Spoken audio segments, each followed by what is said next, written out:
much anticipated round of football, and thank you to all those teams that put on the shows they did. It was an unreal experience. Melbourne doing what they did, the game on Saturday, which we'll get to in greater detail. Clearly game of the year. Just a fantastic spectacle. Like we were just saying then, it had everything. It had both teams playing at their best for patches of the game. It had a villain involved. It had something outside of our code a little bit that we'll get to in terms of the violence. And then I was just waiting for the Kevin Sheedy type moment from Damien Hardwick at quarter time. That was the only thing it lacked, Jared. But no, the players, the gun players in our comp flexed their muscle on the weekend. It was great to see. All right, the King's Gambit. Well, it's a bad time to be disarmed as a footy club, isn't it? So we will talk about St Kilda and the specifics of that, and we will talk about Fremantle and the specifics of that. We just can't keep saying, they're on the road and, we're going to have a deeper look the last 6 or 7 weeks of their footy, which is what we talk about on a weekly basis. Are they still doing what they were doing for the first 10 weeks? Are we talking about them with some lag, or are we talking about what they're doing right now and how they're getting beaten? Or where their vulnerabilities lay. And then, of course, all the conversations track back to the team that we said for weeks has been going at 70% and is still in the top 1, 2 or 3 teams in the competition at 70%, went whack and said, you know what, don't forget about us because this is what we can do. When we're absolutely challenged and at our best and you're telling us that Brisbane are the best in the comp at the moment, well, we'll just give you a little reminder of the scope we've got as a group. And it won't be necessarily the ace, the king, or the queen, or the jack. It might be any of these players. And Viney said, hey, I know you're talking about Max Gawn. I know you're talking about Stephen May. I've heard the Oliver and Petrarca chat. But he's far from the third musketeer in that midfield. And he just said, this is how hard I can play. And he looked at Cam Rayner in the eye and he said, can you come with me? And Cam said, no, I can't go there. Jared Lyons, not for me. Lockie Neal, not for me. And that's going to have some lag. Yep. I enjoyed the return to grunt. So Viney followed by Liberatore. And you could probably throw Walsh in the next day as well. Got some stuff on Libba here. We will work our way through. Let's do the big issue as Geelong and Richmond as the game of the year. They reprised their greatest hits.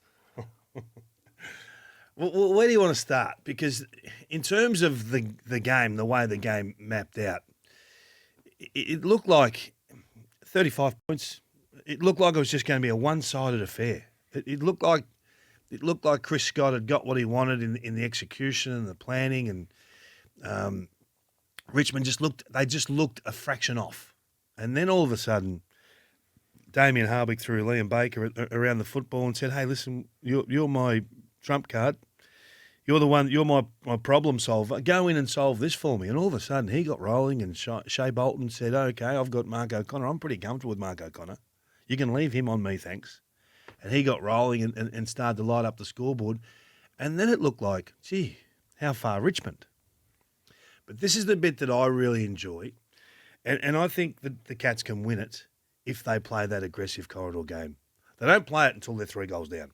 They never break glass until they're 3 goals down.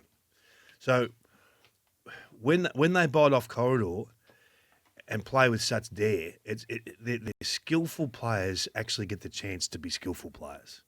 And that run in the last quarter was just spectacular. And Jeremy Cameron was thrown in at centre bounces, not to be a centre bounce clearance player, to get a midfield matchup. So the ball, Richmond kept winning clearance, so it kept going to Richmond's forward end, and it was Jack Ross or even Baker at times versus Jeremy Cameron, but they just lose track of it. They're ball hunters. They've got the old, the Royal Show, Jared, and they got the nose rings in the balls, and they tease them in. They tease them into certain yards.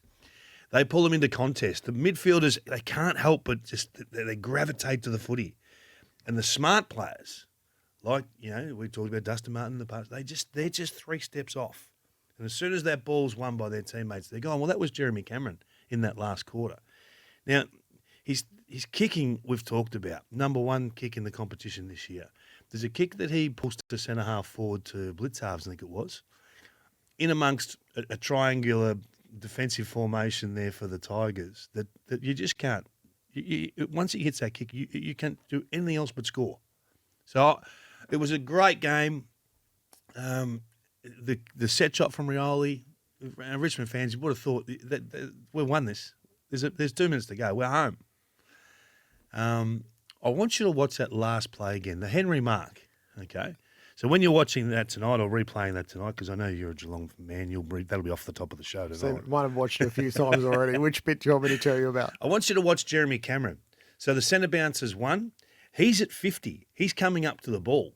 Stengel comes through at 100 miles an hour and grabs the footy.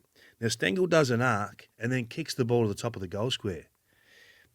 Jeremy Cameron runs 50 metres to almost take a Nick Riewoldt, Jonathan Brown type mark. That would have been not just mark of the year, Jared. We'd be talking about this. If he took that mark, in my opinion, Henry got in the way of one of the greatest highlights we would have ever had.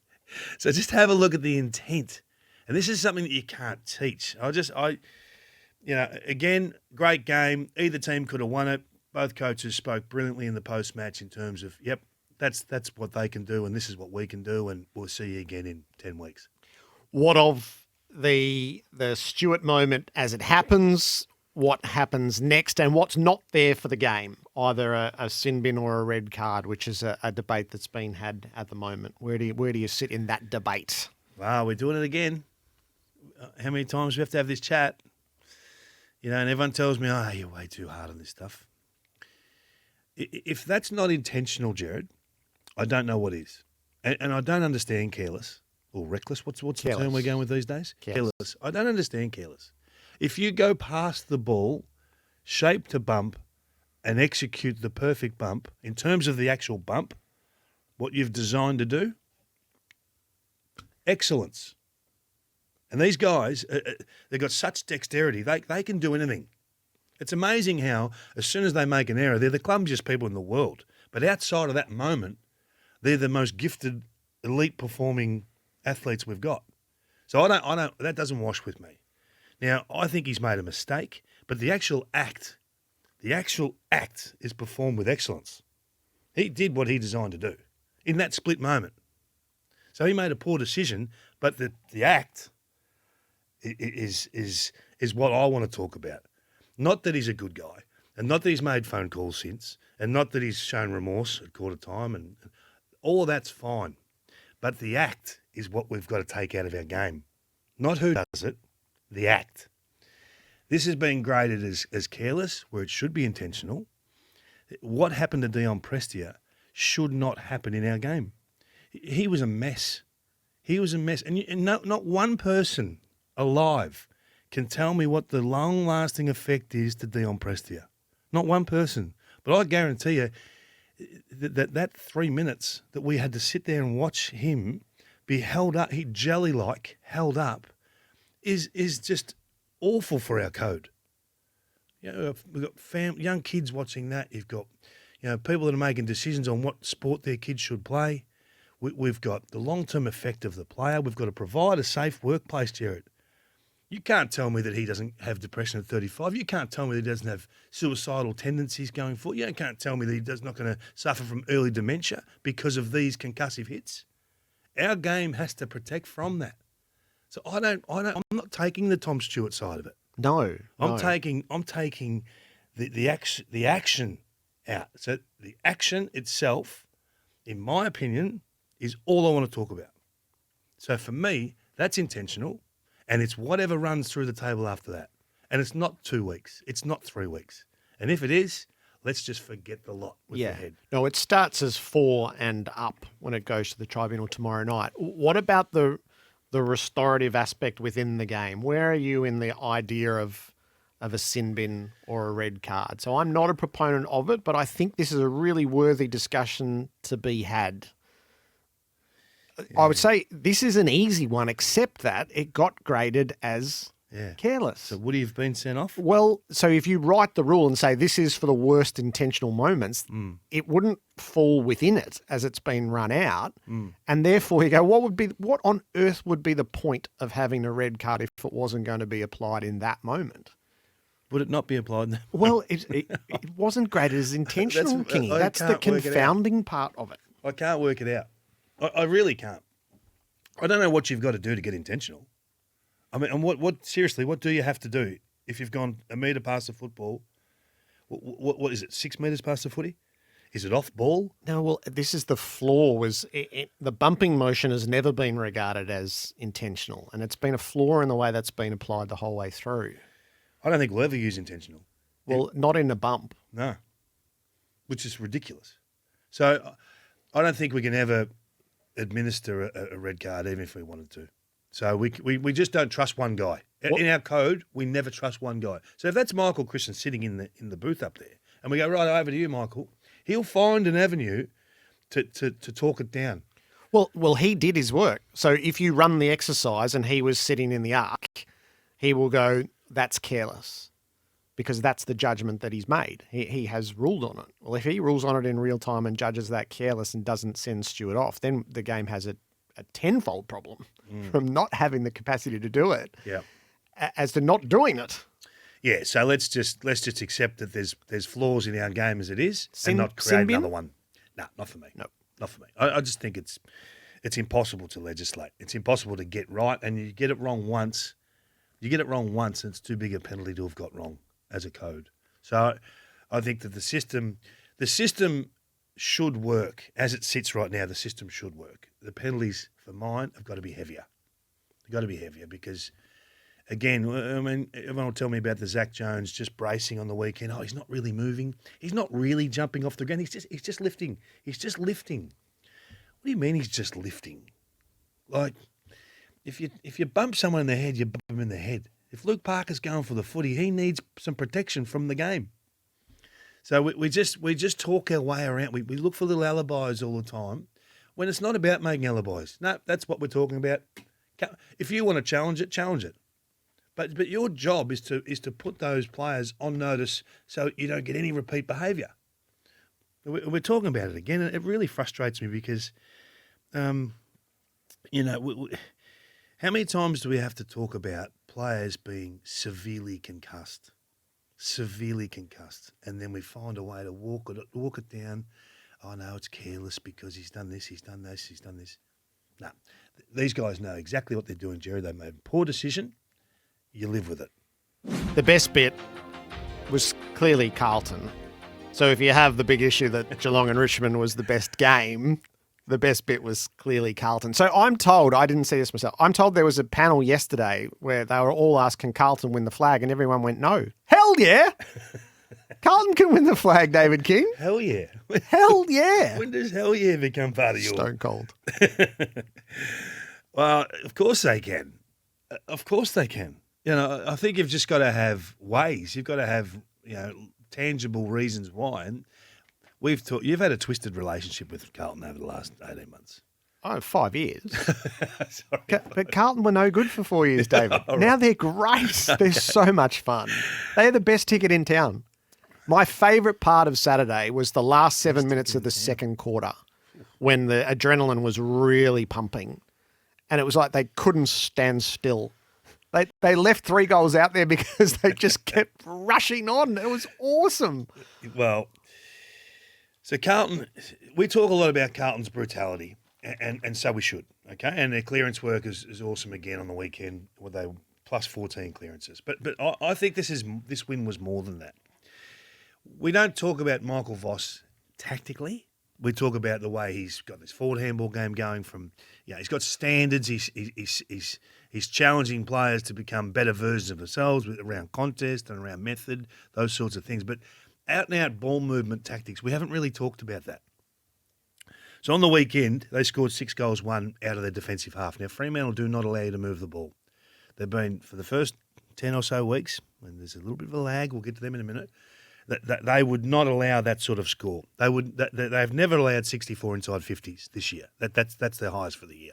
So Carlton have broken them down somehow. So all 14 centre bounce clearances become inside 50s for Carlton. They're their lowest pressure game of the year, Fremantle. Now there's some method in that, in the way Carlton were able to just sort of step through and basically play keep-ins off once they got the ball in traffic at centre bounce. And that's already elite. We sort of know that. But if you look at their ball movement, we showed a bit on First Crack last night. So that long down the line kick, wide to the boundary, Fremantle defend corridor. So they stay wing line, their defenders or their midfielders. And Carlton said, well, you stay there, right? We'll risk losing this ball, but we're going to outnumber where the ball drops. And that was regularly 6v4, 7v5, 6v3. So all they needed their bigs to do was bring it to ground, and then they would hunt. And then you're playing Carlton's game. And then you're stepping through. And this is why guys like Cottrell become really important. Sam Walsh, he ran amok. Yeah. You know, his first half was spectacular when they were struggling a little bit. But his ability to then step through traffic and then hit the power band button and go. Like they would go from a stationary position to out and out gone in a heartbeat. So there's tactics behind that to swarm to that drop of ball. So the critical contest is the long ball to the wing, to the wide wing near the boundary, and that's where they picked them apart. That's where they got them. And I say well done to Michael Voss and your coaching crew for that. Players have executed it perfectly. Then you get it quickly into your forward line. You get one-on-ones. We're not talking about individual players really, but if you give Curnow and Mackay enough one-on-ones, and it wasn't working all day, it wasn't working early, but if you give them enough opportunity, eventually you will challenge a defensive unit, and they will fail. 64 inside 50s, you will break at some point. So I say well done tactically to Carlton and Michael Voss. Best performance for the year. When the coach, you don't hear coaches say that, do you? They're always playing it down. Yeah, that's us. We're going We go okay. right, yeah. We're going all right. What do they normally say? Give me an old Michael Voss answer, not a. They're what the old. Be comfortable being uncomfortable used to be the saying. You know, just be prepared to put yourself out there, and if it doesn't work out, well, there's no shame in that. Their discussion or their wording is always, "We are good enough here. Don't undersell yourself." So against top 8 teams, they're 3-2. That's all you want. You know, you very rarely get much greater than 50-50 against the very best. So to have your nose in front's a great start. We don't see them against Melbourne until round 22. Yeah. Round 22, Jared. It's annoyed me that. If we've got a floating fixture, can you pull that game forward, please? Because they have the midfield that could match. Yeah. They have the forward weapons that could unsettle. And if they get their defence back, Melbourne's forward line doesn't send tremors through the competition. They do that in a different way. So you can go, yeah, that works, and that has the potential of working. Let's see it at some point, and let's see it in another 30 games. Let's see it when everything's flying and set up after another pre-season. I'm so excited about next year for Carlton. Yep. I know Carlton fans get sick of me saying that because they want to live in the now, and that's fine. But this is going to be another 20% better next year. So well done to all. And I guess we're talking about reviews. So the Carlton review stood firm on the recruiting department. It stood firm around the edges. The football department largely, okay, they walked the coach and the change has been terrific, but they stood firm on a few other aspects of the club. And you're now seeing the benefits of that. It was so easy to just tip everything out and start again. But I think that this has been as much a campaign of stability, despite the significant change of the coach. I understand that, but there's a lot of they could have easily tipped out the strength and conditioning. They could have easily tipped out the recruiting department. There was so many easy whacks they could have taken. So this is full club. So that they targeted the specific change. What did it do to Fremantle in your eyes? They have had their signature wins and they have now split their games with Carlton. Yeah. See, I just feel like Fremantle could never get 3 goals behind in a game. And that may be 100% wrong. And people say, "Oh, that's ridiculous." They just don't feel to me like they can score. And they did it against Melbourne, so I understand what I'm going to get here when I say this, okay? Without the football, we've talked about them being the best in the comp for the first 12 to 13 rounds. If you just go really specific to the last 6 weeks, they're far from the best team without the football now. So there's been some vulnerabilities exposed. It's hard to be the best in this competition start to finish for the year. So they're in a rut right now. They're not great with the footy. They're really poor, actually. They're probably, where are they? Over the last 6 weeks, they're 13th. Now, without the football, over the last 6 weeks, they're mid-table, 12th. So that's allowing the opposition to move the ball, allowing the opposition to score when you go in. Not as good with your pressure, not as rigid in terms of winning it back. So teams are now working out that if you can turn Fremantle's defenders around and have them charging back to their own goal, bring them up the ground, turn them around back, you can get them. If they can see the ball coming in, they're all intercept markers, all of them. So you've got to disrupt what they want to do defensively. So they're being picked apart now. Because they sat first, second, third on the table for so long, they're now being worked out. Well, not worked out's too strong, they're being picked apart. So their challenge now is to go to another level with this stuff. Because right now, against the best, they don't really have too many assets. So let's wait and see where it takes them. And they've got a tough draw.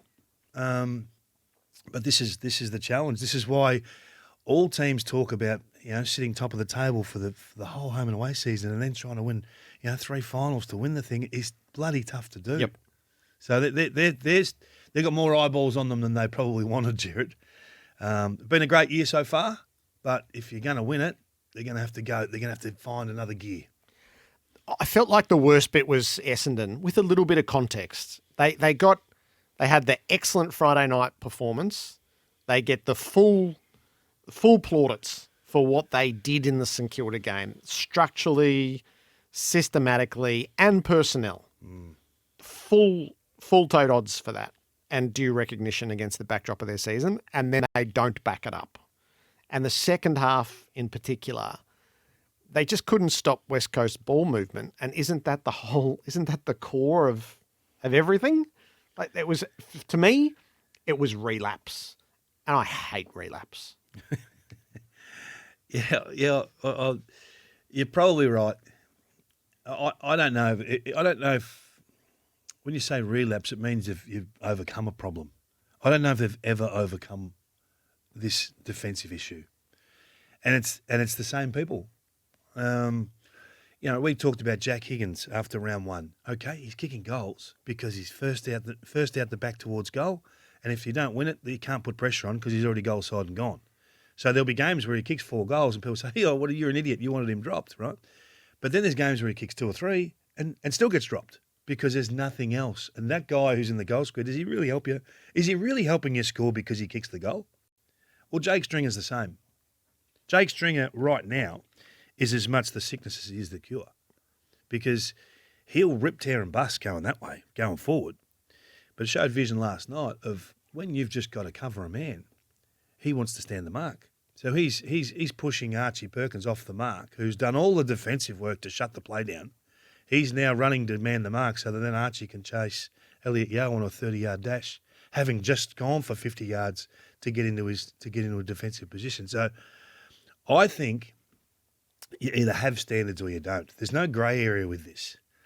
So that's Ben Rutten's biggest challenge for me right now is to find some defensive stability through standards. And that's a wash. I don't even know if they value it at all because I don't see any change. You shouldn't be losing when you have 16 more inside 50s and dominate the game. In general, in contest and in field position, in general play, they had total control of that game. But because they allow you pure use when you get the ball back, then they do so much right. They probably were in 7 out of the 10 facets, they're probably dominant.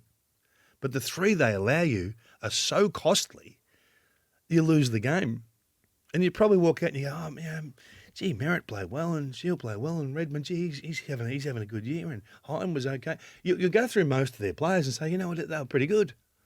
And you get to Stringer and you say, "He's kicked 3 goals, yeah, no, pretty good." But if you go into it a bit deeper, everything that they don't do is so damaging. You can't win big games playing like that. So for me, there's 2,000 minutes in a footy season. At what point in that 2,000 minutes will they address the other side of the game? Because we're 15 rounds in now. And I hear Matthew Lloyd in the weekend say that, he's now questioning the coaching. Well, yeah, it's a logical chat. If he doesn't want to play the defensive side of the game, this will be the same conversation at round 15 next year. Because the same players will be there. They're not moving on any of these players. None of them. So you either change their habits or their attitude, or you just get the same again. Do you agree with that? Yeah. So I thought there was proof of what they had addressed and what they were trying to do from St Kilda, and you sort of get, so that should be a moment that enshrines the standard, and it didn't. That was the disappointing part to me. Yeah. And everything out of Essendon is predicated on them being better in the back half of the season than they were in the first. So when you go 2-9, is that self-evident, isn't it? But they're now 3-11. And just left the game on the table that would have been one you were counting on to make sure that you are better in the back half. You don't want to come home 2-9. You don't want to bank a 4-18 season here. No, but they have. This is where I get frustrated for the Essendon end, and I'm not an Essendon supporter. I like watching them play because they can play great footy. They can play some seriously entertaining. They should be on more Friday nights. They really should, because they allow the other team to play great footy as well. Yeah. So you get a great spectacle. It's a nonsense to believe they can win finals. So I don't understand what you're doing. If you're setting up a game that can't compete in finals, I don't get it. The pressure index and the preliminary final integrity, and North Melbourne's going to be the curiosity. I'm really interested in what the Jeff Walsh review is and what it might do. Now, Kingy, on Thursday, I was struck by the mood of the St Kilda people, just the sheer pessimism. And I thought, are we really that negative? And then I watched Saturday night and thought, I can't say I wasn't told. So they've gone from 8-3 and 4th. They were good that night against Brisbane, and they ran out of troops at the end. They lost that game at the Gabba, but they weren't out of form then, and they are now woefully out of form after games against Essendon and Sydney. And they're 10th. Credit to Ross. He got to round 16 before he's just lost interest in the season. Look, it's a hard one. The Saints can play great footy defensively. They really can. And when they are allowed to play fast football, they're as good as anyone. But as soon as they're not allowed to play fast football and counterpunch at speed and excite and go, they're shot. And teams have worked that out. Again, if you're a good team long enough in this competition, you get picked apart, and they've been picked apart. Right now, over the last 6 weeks, on all the metrics that we do, the without the footy, the core four that Daniel Horn and I track, they are third last, 16th in the comp. Right. They're not just out of form, Jared. They're off the scale. They're not even registering as a contender, let alone a finalist. So they got challenges. They got to reset. You know, I think they've at least made a statement at selection with dropping Jack Higgins. I think that's a positive for all concerned. So it reads a bit of a riot act to the group. The easy way of looking is say, our ball use going inside 50. And I heard Brett Ratton talk about it in the post game, and he's probably right. But there's so many other areas that are just they're not 100% not negotiable with the Saints. So I think they've got a lot of work to do. I still think they're a seriously good footy team, so they can gather form and go again, and they can still win. I think still win 2 finals. You know, they're that sort of team, but they've got to work out who they actually are. What are they prioritising? Because the defensive stuff is now gone, and their ball movement's been slowed down to a point where they just can't compete under slow play. And Max King's he's not all the answers. He's not. He's still working on his own game. He's still trying to find out how good he can be and where he's going with his footy. So he needs support. He needs the guys like Rowan Marshall to actually, become the best version. Rowan Marshall back in form. It's not. I don't want to hear it's about Paddy Ryder. It's not. It's not a one man thing. This is a full group buy-in, and they don't have it at the moment. So they've got to get a place on the grid. Never mind winning 2 finals, and that place on the grid is getting away from them. But they're good enough to. They only have to qualify 8th, Jared, and I still think they're good enough to win 2 finals. Now and they may not get there. It's a bit like the Chris Scott discussion. What do you want to be? We're going to put all our energies into winning it, and if we don't even get there, well, we don't get there. But you've got to have a reason why you can win those games, and they've just lost that. They had it for 3 months, and they've just lost it in the last 3 or 4 weeks. So it's there. The hardest part is if it's not there. So it's there. So Brett Ratton's got massive challenge and probably the weight of the world on his shoulders at the moment. But at least he's got the resources. His scenario is curious. So the president sat in that seat during the bye and said, yep, we like what we're seeing. And he was very specific. It's not about wins and losses. We like the program. We like his connection to the players. And the incoming chief executive told Gary and Bucks this morning, we're negotiating with Brett Ratton. Yeah. So can I tell you when you'll know? When you see Jack Higgins run down someone from behind, that's when you'll know. Yep. That's when you'll know. You'll say, yes, it's worked. Well done, Rats, for making the call, and well done, Jack. Now the group are rolling. And the group will highlight that play more than any other play for the year. But he's got to do it. So that's when you'll know. Yep. Should they get that contract extension done? Yeah, I think Rats has done a great job. They should have done it at 8-3. You want to do these moments at the peak. You don't want to do it after losing 4 in a row. Single-handedly put him under a bit of pressure. You don't talk about things you're going to do in footy. You either do them and wear what comes, whether it's good or bad, straight after it and move on. Don't talk about, we're going to re-sign. Re-sign him or tell no one. Yeah, don't second-guess it after You've upset. You've heard him. two poor performances. It's your fault. All this is your fault, actually. Preliminary Saints fans, this is Jared's fault. Preliminary final 0433 98 11 16. They should have done it right then and there. Preliminary final integrity. So this has to be the Brisbane Lions. Yep. I didn't like their team the moment that it landed on Wednesday night. Their team. Yeah. Oh, the ins and outs. Yeah. Sorry. Yeah, I don't like that at all. But I was still taken aback with that performance at the MCG against the main rival. So they've lost 5 out of 6 finals while they've lived in the top 4. Right? So that's the backdrop to it. They qualify for the top 4, but they've lost 5 out of 6 finals once they've been there. I'm going to take a little bit of convincing now to have them as a proper contender, Really? having witnessed that firsthand on Thursday night. So, okay. So you're not just saying this is a bad performance they can recover from. I think they're a top 4 team because they have lived in the top 4 for 3 years. Are they definitely better than the team that's been losing all their finals? I was shaken by that performance on Thursday night. So you're saying they're a false top 4 team? Not a false top 4 team, but they're not the number 1 contender. And for me, they won't be the number 1 contender at any stage. They may not be the number 1. I mean, we're all signing off again on who's number 1, aren't we? Yeah, but I feel like, the contender. Oh, sorry. So I feel like Brisbane have lived the year as the number 1 contender. Yep. Back with you. That performance. Just had a little moment there, Jared. They lost me with that performance at that high level. Yeah. No, that's fair enough. I think that's fair enough. But the number 1 contender title or mantle, I think, has changed over the last 3 weeks, probably 2 or 3 times. And will do again on the way home. Yeah. But the Lions won't be that for me now. No, they will be for me if they can finish second. And they've got a good run the next month. They've got 4 games they probably should win. And if they finish second, they don't have to come to Melbourne through a final series. It's bloody hard to go to the Gabba and run away with the 4 points. They've been losing finals at the Gabba. That's been the problem. Yeah. No, they have, and the same way, affording luxuries around midfield stoppages. So that's why I say,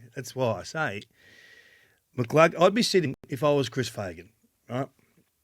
I'd be saying we got assaulted by Oliver and Viney primarily on the weekend. So what are those guys doing that you guys aren't? And this is an open, honest discussion. Lockie Neal, are you hard enough? In that first half, minus 32 contested possession, 32 and a half of football. I've never seen that before. Never. Not 1v2 or 1v4 or I've seen it 1v18, but never 1v2. So I'd be saying to McCluggage, are you a contested possession winning midfielder? Is this you, or are you just a wingman? Because you make the call. You come and put your magnet on the board for me at the end of next week, okay? And not when we play a Brumby, when we play one of the good teams. You come and tell me where you're going to play. I'll be saying to Lockie Neal, mate, why is it that you get stopped so regularly? How do they let you run for a quarter, see if you're in form or out of form, and then they throw a clamp to you and they have an impact on you? We can't allow that to be the case. We can't then be working around, now does he go 3-way run around with Oliver? Do we lose him now as a ball winner? They haven't got enough ball winners to lose Lockie Neal running around half-tagging Clayton Oliver. So he needs to go again. And he did that in the first month of the year. But for some reason, he's getting clamped too regularly. I don't think Rayner's a primary midfielder. I think he's a half forward that can spend a bit of time in there. He's a bit like Jeremy Cameron. Not going to win you many clearances. And as a big body, don't know if he plays like a big body in the midfield. And I think Viney showed him a lesson or two. Berry can be seriously tough, but do you get it regularly enough? So I think they've got a conversation they can have. Do they have the talent there? I think they've got significant talent in there. but the toughness of that talent is under serious question. So great conversations to have for Chris Fagan at round 15. You don't want to be having it at round 20. Yes. So you've got 5 weeks to say, hey, there's a challenge. There are the positions in the midfield. If you get a midfield spot, this is a non-negotiable. Can't be bashed like that. So I actually think it's a bit of a positive for Chris Fagan, but it depends how they embrace it or whether they want to be honest with themselves. Because every year at the end of last season, I said, Bailey Smith kicked that goal off McGluggage because you gave him luxuries and now you're out of the finals. They've got a 5-year window to win a flag. They've blown 2 of them. And don't give me this, you got to lose one to win one business. They've blown 2 of them. Home prelims, great opportunity, the whole season up there. This is a different situation. They've got to finish top 2. They've got no other option. They're not winning it if they don't finish top 2. So this midfield gather and go, or they just fritter away another year. They got that right, they got that wrong. Yep. We had an elimination final yesterday, which actually didn't eliminate either, as it turned out. It was so Port Adelaide and the Suns was Clayton's elimination was so good. They played it like it was for their seasons. Kudos to Port. They're hard to knock out. Port. They are limited, but they're so honest. And I thought the Suns were equally so, more than they have been at any other point. They were down early. I thought, are they going to measure up here? Are they mature enough? They lost. They gain in my eyes in what they're going to grow into. Yeah. The one thing they've got to do, when they touch gloves, they've got to stop holding the gloves in front of their face for 20 minutes. They've got to start landing some blows. Get out. Their starts are awful. Yep. They can see they were down by 26 points 20 minutes in again. The game's almost over. Anyway, I want to get to the analytics. So in American sports, I'm a tragic for NFL. Every play is dissected. What's the ratio of this if we do that, if we do this? Every play. So the coaches now make a gut feel call, but it's heavily supported by 4th and 1. Do we kick the field goal? Do we go for the fourth? Yep. Blah, blah, blah. All right? We don't want to become American sport, but I just want to run you through that last play. So Charlie Ballard has a mark. 30 seconds left. 30 seconds left, 51 metres from goal. It's probably a 1 in 10, 1 in 12 opportunity if he arcs around, pinches a metre or 2, man the mark can't move, and has the set shot. He's probably a 10% chance of kicking that goal. Do you take that over and above the chip to the top of the goal square, which I reckon you're a 1 in 20 chance of marking?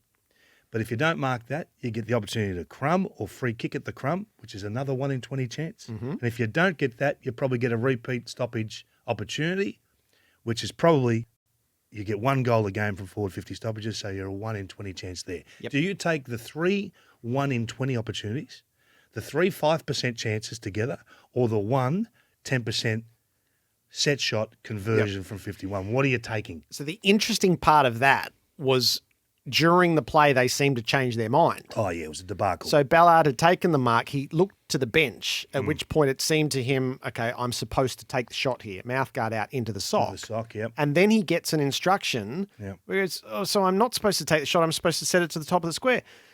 So there seemed to be racked with indecision as to what their play was in that moment. They hold up these signs, Jared. What's the sign they're holding up for that one? And your man, Ned Flanders. Did Ned run by and tell him, get it in there, when he'd look to the bench and go, no, I'm supposed to be taking the shot? Confusion. So that's, I mean, there's learnings in the loss, isn't there? Yeah. I mean, if that play happens again, that exact play happens next weekend, what are they doing? I can't wait to see it. Yep. And if Malcolm Blight is the coach, that's when you're kicking the torpedo. Exactly. That's what the torpedo is for. Didn't even need the torpy. He chip kicked it to the goal square. Like drive the leg through, man. Yep.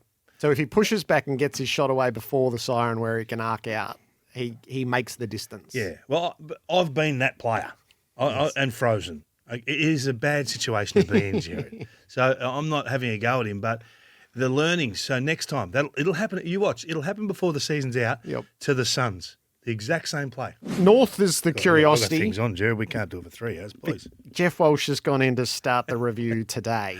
Yeah. So Essendon, I said a small R review at Essendon, silent R review at North Melbourne. So not declaring it, but I think we know what this looks like.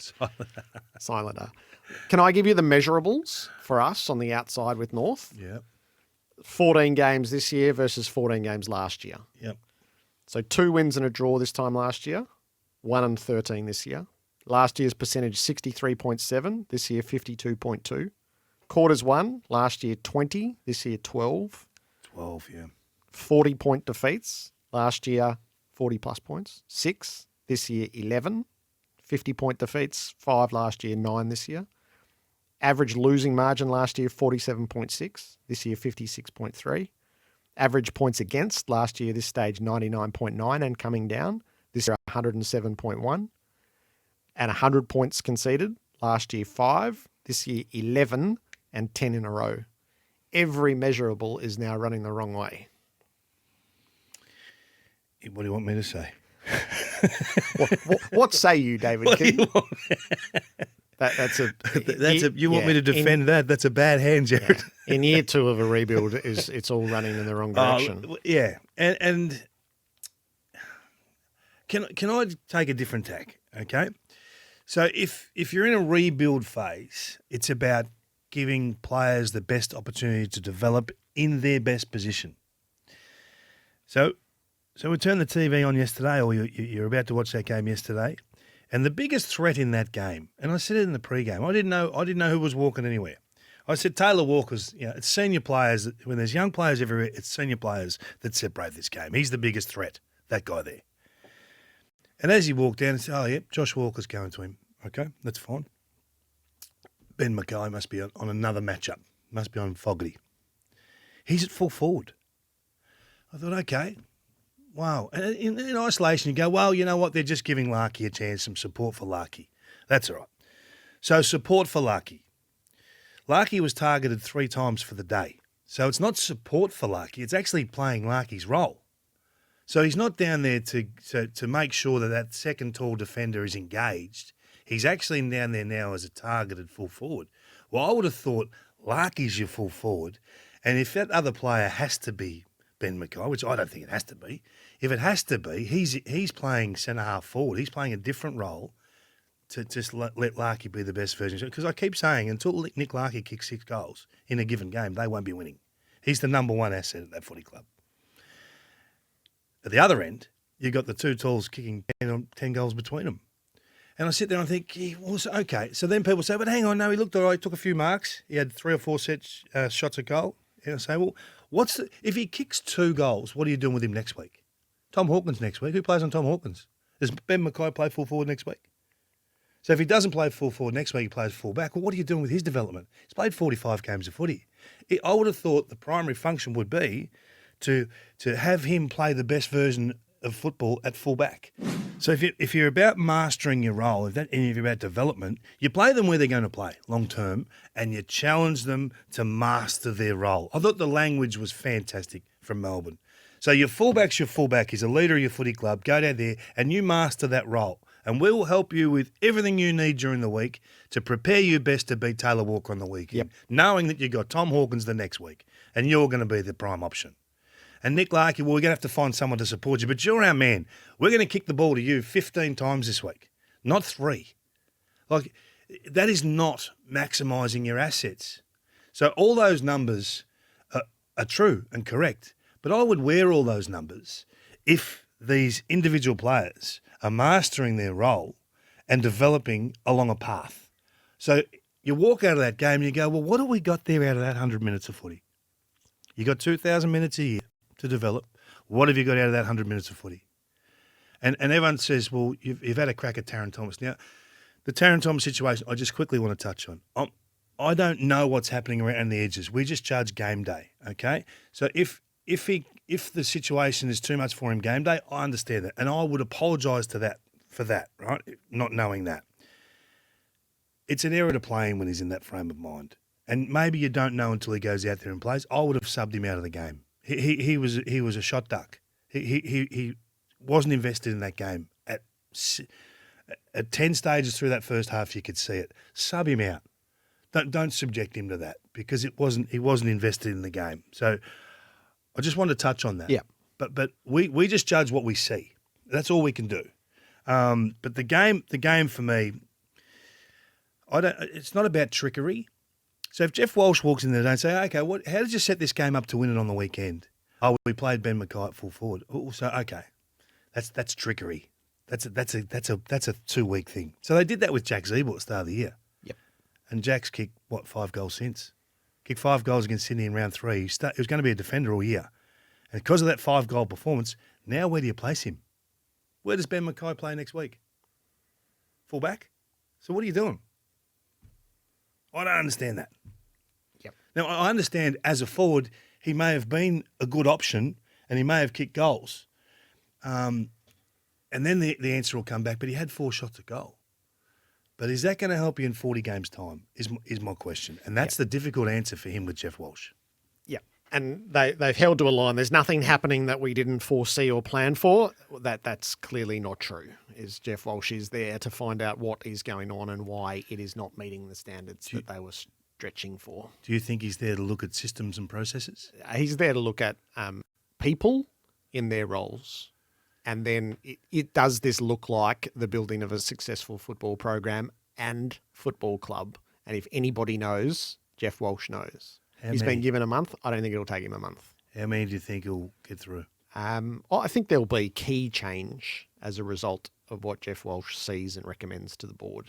Only he will know what those positions will be. This is not going to just skate along as we are rebuilding flawlessly. We've known that's not true from the outside because we've seen it before. And this is not it.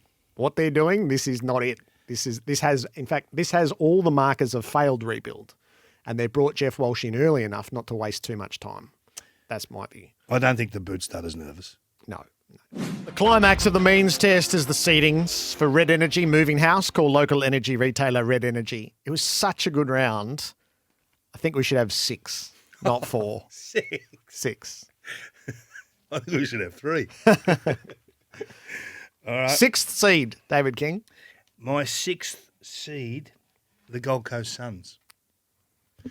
The Gold Coast Suns are playing some serious footy, Jared. They won 3 in a row prior to a tough loss yesterday, and I thought that was a pretty good game. You know, they just got to get their starts right.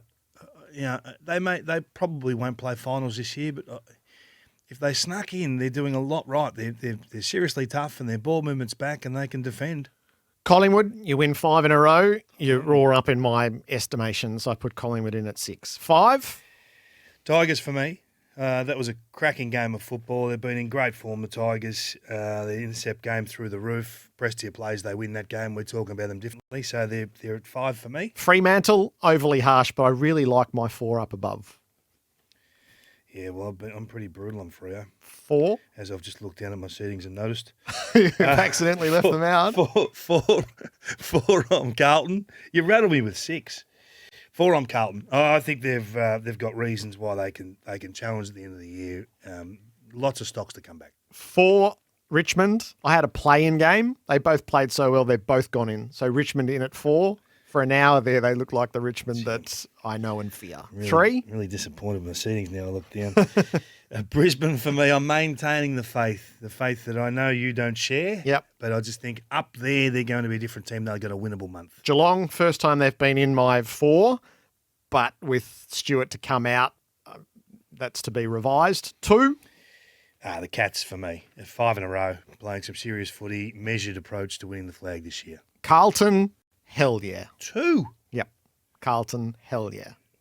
I really just don't love the way they're playing. I really don't like them.